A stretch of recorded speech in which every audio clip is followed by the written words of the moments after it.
hot take this week is a one that we're going to hear a lot about, I think, in the next sort of 12 months or so, leading into the NBA draft, and it's got to do with Victor Wembanyama. Yeah, we got to start, getting used to saying that name, I think, right? He's the next big thing, right? The next big thing since LeBron James. And this take here, okay, is this club needs to get into the tanking race now. And they're inadvertently doing it because of what's happened to them in the off season, and maybe in part because they're just this club. I hate to sort of say it, but I guess we could probably do a whole nother podcast on this club and how sort of unlucky they've been in this as a franchise in many different ways. And at the moment, they're sitting second last in the East with a 4-13 record, and the Charlotte Hornets are going nowhere. So I'm saying that it's time for them to tank, okay?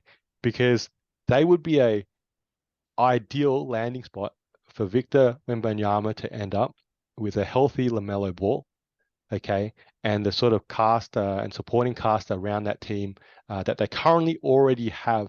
And I personally wouldn't mind seeing Michael Jordan actually being successful as an owner. What do you think?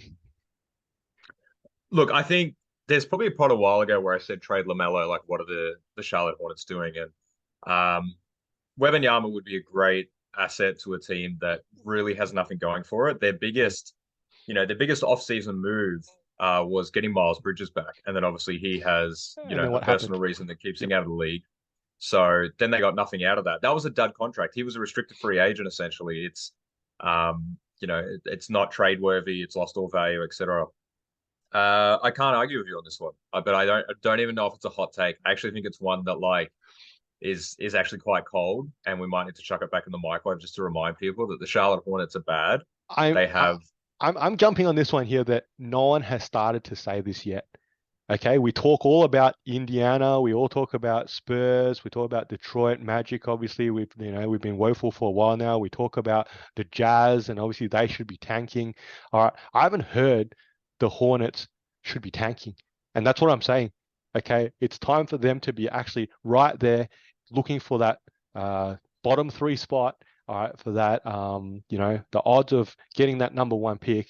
And the makeup here, besides the Miles Bridges sort of situation, they were sort of a borderline playoff team.